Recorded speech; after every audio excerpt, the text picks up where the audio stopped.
Приветствую зрителей моего YouTube канала. Вот спустя 3 года после официального выхода на рынок я наконец-таки уговорил себя приобрести эти так называемые часы-компаньоны Huawei Watch GT2 Classic Edition. Именно тогда, в 2019 году, я приобретал фитнес-браслет Xiaomi Mi Band 4. Ссылка на распаковку будет на экране. Ну и пришел тогда к выводу о бесполезности лично для меня подобных гаджетов. Но время шло, я посмотрел на эту безделушку и реально уговорил себя купить эти часы только из-за классического дизайна корпуса. Я уже вроде бы как блогер лет 7, и для статуса нужно побольше всяких гаджетов, чтобы пальцем меня не тыкали, что я какой-то не такой.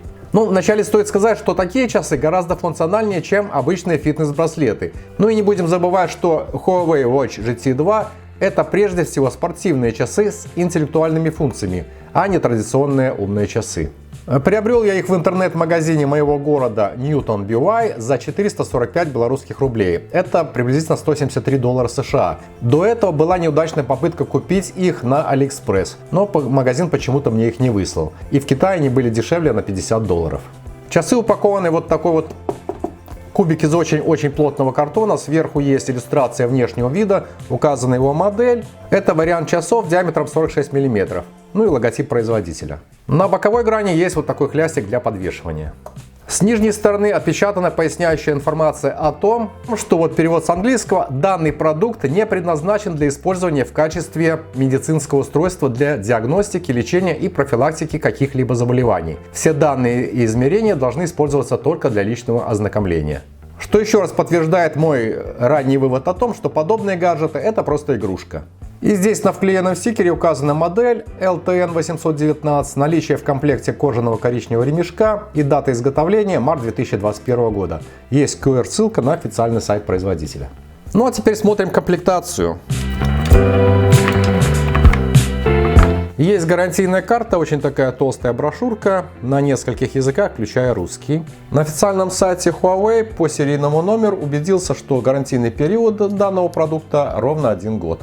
Вот такое вот тоже толстенькое краткое руководство пользователя. Русский здесь также присутствует, но в основном здесь представлено правила зарядки, установки приложения Huawei Health, сопряжение с телефоном, ну а далее различные требования безопасности эксплуатации. В общем-то и все, это уже другой язык. Далее вот так внутри прекрасно оформлена упаковка, сами часики надеты на подушки. Часы поставляются с коричневым кожаным ремешком, который придает им более элегантный характер. Пряжка металлическая с гравировкой имени бренда. В этой новой версии часов в комплекте есть еще один ремешок из фтороэластомера. Оба ремешка подходят для запястья от 14 до 21 см. И они быстросъемные, на спицах имеются вот такие замочки. В этом ремешке пряжка также металлическая, только черного цвета и брендированная. И далее в комплекте здесь открываем, имеется зарядное устройство. Вот такое зарядное устройство с 2 позолоченными контактами. Информация о нем представлена также и на русском языке. Модель AF391, сделана в Китае. Интерфейс зарядки USB-C. В комплекте присутствует и кабель с коннекторами USB-A, USB-C длиной до метра. В общем-то и все, весь комплект. Давайте ознакомимся с часами. При первом включении на экране появлялся цветной логотип компании Huawei. Это вот такой вот цветок с 8 лепестками, символизирующими части света. Я пользуюсь этими часами уже 4 дня. И аккумулятор, заряженный при распаковке на 50%, сейчас уже при 3% требует зарядки. Помню, в течение длительных 3 часов они обновляли свою операционную систему. Ну и по итогу вместо логотипа стало высвечиваться монохромное вот такое Huawei. Ну а в течение следующего часа я ознакомился с их функционалом и характеристиками. Дизайн часов Huawei Watch GT2 аналогичен первой версии. Это стальной полированный корпус с 2 кнопочками и дном из пластика. У данных кнопок нет никаких дополнительных функций, они металлические, они вращаются, но при этом пункты меню не перемещаются. При удержании данных кнопок также ничего не происходит. Им доступны только однократное нажатие. Наличие высокохудожественного вкуса не позволило мне приобрести современную, уже 3-ю версию этих часов. В них нижняя кнопка отличается от классической заводной головки, и глядя на то уродство, я представляю инвалида, у которого вместо одной руки культяпка. Я люблю симметрию. Сверху часы имеют встроенный сенсорный AMOLED-дисплей разрешением 454 на 454 пикселя, плотность 326 ppi, который прикрыт стеклом, выступающим миллиметра на 1,5 над корпусом. Максимальная яркость 100 нит позволит без проблем пользоваться часами в яркую солнечную погоду. Я, однако, всегда и на смартфоне, и на этих часах отключаю режим автоматической настройки и установил яркость на максимальное 5 значение. При ношении на руке часы также поддерживают режим постоянного свечения экрана со слабой яркостью. И режим заставки, если их снять с руки, что, конечно же, несколько снижает время автономной работы.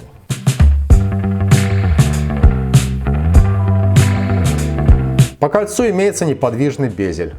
Это модель часов с диаметром корпуса 46 мм для широкого мужского запястья. Но из-за малой толщины, не более 11 мм, они не выглядят по-спортивному громоздкими.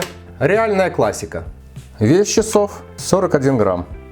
Заявлена водонепроницаемость корпуса 5 атмосфер. Таким образом, часы предназначены для использования при плавании и нырянии. Но в этом случае нужно сменить кожаный ремешок на комплектный ремешок из тор-эластомера.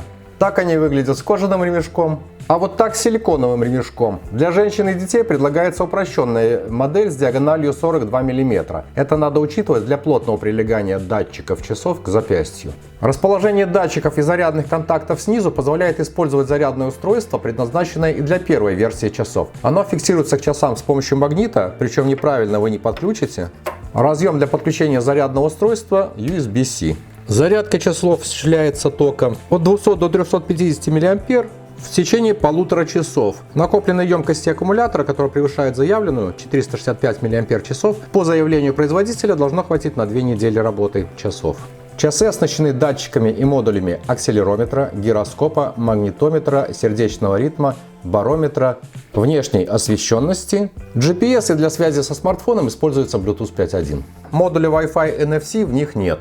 Также в этой версии с диагональю 46 мм имеются микрофон и динамик, встроенные здесь, для использования часов в качестве беспроводной гарнитуры для ведения телефонных переговоров. Вас абонент слышит отлично, если поднести запястье к рту. Для вас же такая функция удобна только в тишине, так как динамик в часах очень малой мощности. Гаджет совместим со смартфонами под управлением операционных систем Android и iOS. Ну давайте я подключу их к Android смартфону OnePlus 9R. Для этого нужно установить из Google Play приложение «Здоровье», оно же Huawei Health. Зарегистрировать новый Huawei аккаунт, который позволит обращаться не только к текущему приложению, но и к остальным продуктам компании. И добавить новое устройство. Потребуется активировать Bluetooth на смартфоне. Часы-компаньоны работают под управлением операционной системы Huawei LightOS, которая обеспечивает хорошую автономность и не позволяет устанавливать дополнительные приложения, а только те, что придут с обновлениями от производителя. Зато здесь доступно широкое количество на любой вкус и даже бесплатно, по-английски их называют часовые морды, по-нашему циферблаты.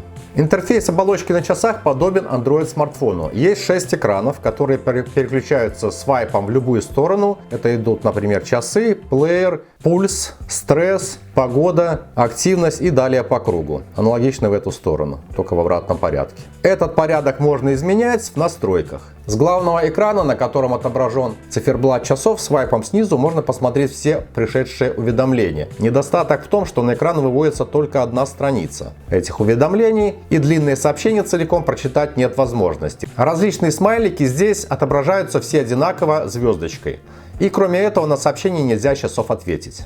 Свайпом сверху стандартно открывается панель управления, где доступны основные настройки и значки уведомлений о наличии Bluetooth соединения, состояние зарядки аккумулятора в процентах, дата и день недели. Чтобы поменять циферблат, нужно войти в настройки, далее экран и циферблат. Или удерживать на начальном экране палец, пока не станет доступна смена циферблата. Кстати, для отмены или возврата на предыдущий уровень в этом случае используется свайп слева направо. Huawei Watch GT2 позволяет в пункте наушники в настройках подключить любую беспроводную систему для воспроизведения звука. Я даже выводил звук на телевизор. Вот. Далее здесь доступна настройка режимов экрана, как я показывал ранее. Можно изменить уровень громкости динамика, использовать режим без звука. Интенсивность вибрации от сильной до слабой. Создать расписание режима «Не беспокоить». Назначить любую функцию нижней кнопки. Далее задать пин-код, который запрашивается при обращении к часам, если они сняты с руки. Можно задать сигнал и самостоятельное определение часами того, что вы начали тренировку. В пункте «Система» доступно обновление операционной системы, а в пункте «Сведения» вся информация о часах. Для перехода к пунктам меню по аналогии с приложениями в Android смартфоне нажимаю на верхнюю кнопку. Доступные функции выглядят следующим образом. Тренировки, записи тренировок, статус тренировки, измерение пульса с информацией о зонах сердечного ритма, измерение сатурации с дополнительной информацией о пульсе и измерении. Далее, активность – это графическое представление с дополнительной информацией о килокалориях, пройденном расстоянии, высоты подъема, количестве шагов, будильниках, времени активности. Далее, время сна с информацией о фазах в приложении уже Huawei Health на смартфоне. Пункт «Стресс» при нагрузке с дополнительной информацией об уровнях стресса и различных рекомендациях. Дыхательные упражнения можно сделать в течение 1 минуты. В пункте «Вызовы» можно ознакомиться со списком звонков, осуществленных с помощью часов. В пункте «Контакты» доступна память на 10 контактов, по которым вы можете звонить прямо с часов. В пункте «Музыка» управление музыкой на телефоне, часах, Bluetooth гарнитуре или другом подключенном устройстве. Далее барометр с графиком и максимальным и минимальным значениями давления, плюс отдельный экран альтиметра или высоты. Есть вот такой компас. Опять же сообщения. Далее погода, где можно ознакомиться с текущей погодой по часам, по дням, на неделю вперед. Есть секундомер, в котором по сравнению с первой версией этих часов исчез 59-минутный лимит. Далее таймер обратного отсчета до 23 часов 59 минут. Есть будильник, имеется фонарик, при котором светится просто белым весь экран. Режим поиска телефона вот таким вот образом работает. I'm here. Снова здесь же пункт настройки, такой же, который вызывается и отсюда. И Petal Maps, это как Google Maps, как Яндекс Maps, что-то похожее. То есть здесь просто активация этого пункта, но само приложение устанавливается на смартфон. Вот оно. То есть это карты от Huawei. Huawei Watch GT2 работает на процессоре Kirin A1. Не самый шустрый процессор, во всяком случае при смене циферблата он очень инерционный. Еще больше выбор циферблатов доступен в приложении Huawei Здоровье, в том числе и бесплатных.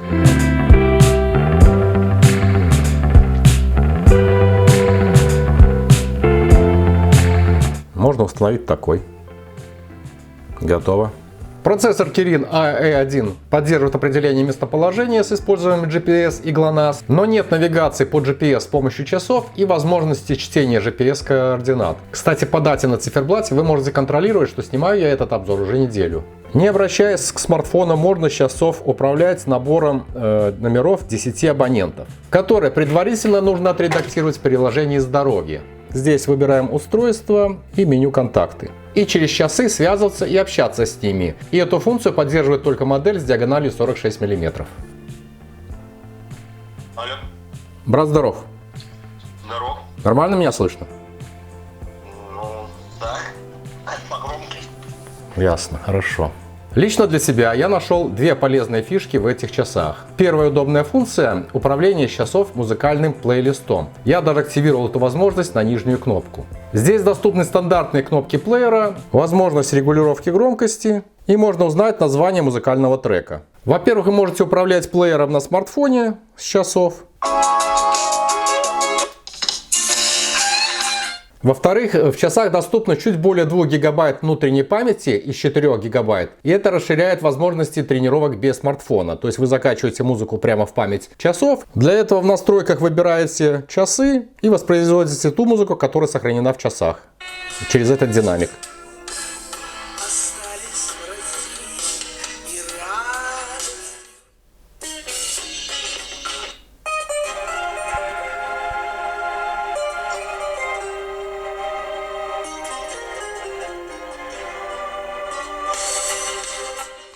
Здесь недоступна перемотка, только выбор следующей или предыдущей композиции. Ну и также, каким образом это все воспроизводить. Повтор композиции, все по порядку, повтор плейлиста и в случайном порядке. Подключив к часам Bluetooth наушники, соответственно здесь в пункте выбираем наушники, подключаем, вот я использовал QCY QI8. Доступно воспроизведение музыки с часов на наушники. Здесь снизу доступен весь плейлист, можно его просмотреть. И единственное, что можно с этих часов удалить композицию. Отмечу, что используемый в часах цифронавт аналоговый преобразователь не формирует качественный звук в подключенной к ним Bluetooth гарнитуре. Звучание очень посредственное. Ну, правда, зависит от качества самой гарнитуры. Впрочем, как и через динамик. Но на пробежке теперь смартфон вам не пригодится.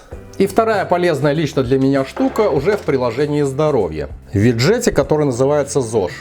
В нем можно настроить расписание приема таблеток и воды, измерение веса, артериального давления, времени сна и дыхательной тренировки. Если засиделись за компьютером, часы уведомят о том, что нужно сделать перерыв и немного пошевелить булками. Кстати, приложение Huawei Здоровье мониторит работу всей фирменной экосистемы. Если имеются у вас, допустим, фирменные напольные весы, то информация с них будет занесена в приложение автоматически. У меня таких нет, поэтому я вношу значение массы тела вручную. Только меня тревожит, что появляется опасная зависимость от этих часов и приходится следовать их рекомендациям. Азартным людям, это тем, которые могут даже гнущиеся сломать, я их не рекомендую к приобретению. Что касается тренировок, то покажу на примере. Вышел я на улицу, и часы определили, что я занимаюсь ходьбой. Предложили записать данные тренировки. Здесь выявился серьезный недостаток. Каждый пройденный километр озвучиваются промежуточные результаты на английском языке. То есть за 3 года обновлений программного обеспечения гаджета, выпущенного для рынка России и Беларуси, были русифицированы меню часов, приложения для смартфона, включая его название «Здоровье», а не Huawei Health. И только озвучка по сей день на вражеском языке. Поэтому рекомендую в настройках активировать беззвучный режим. Так, результаты представлены в соответствующем пункте на часах.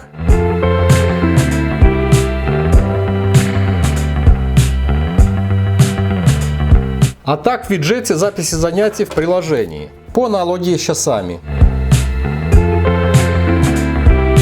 Итоговая таблица в конце. И кроме того, они будут представлены в коротком кино, если активировать вот этот пункт.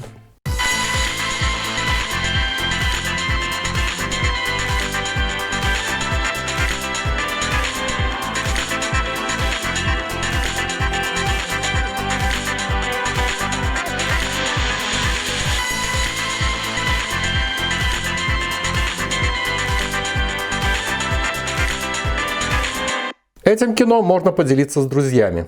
Компания Huawei заявляет, что ее часы GT2 работают 2 недели на одном заряде и обеспечивают комфорт работы от аккумулятора, который практически не даст ни одно другое устройство на рынке. В реальности после первой зарядки, это важно, что это только первая зарядка, на 10-е сутки при 5% уровне часы уведомили о необходимости зарядки аккумулятора. Я же продолжил ими пользоваться еще 3 суток до автоматического выключения часов из-за низкого уровня заряда батареи. Я не спортсмен и не загружал их всякими тренировками, пользовался ими как обыватель в основном для приема уведомлений. И аккумулятор продержал работоспособность этих часов в течение 13 суток. Сутки только не дотянули до обещанных 2 недель. Вот обратите внимание на дату на циферблате, 21 число, и я все еще снимаю этот обзор. Интересно то, что то ли аккумулятор теряет емкость нелинейно, то ли его контроллер неверно рассчитывает оставшийся заряд. Получилось так, что от 100% емкость падает на 4% в сутки. А после того, как уровень опускается до 5%, аккумулятор теряет около 1% в сутки. И представьте, последний 1% заряда аккумулятора поддержал работоспособность часов в течение, не поверите, 2 суток. То есть даже при низком заряде в 1% не стоит паниковать и искать источник заряда. По итогу часы Huawei Watch GT2 позволяют мониторить пульс, циклы сна, считать шаги, контролировать уведомления, осуществлять управление телефонными звонками и музыкальным плеером, но в них нет Wi-Fi NFC для осуществления мобильных платежей. Зато часы заточены на длительную автономность. Как-то так. Благодарю за уделенное время, будьте здоровы и до встречи на канале. Пока.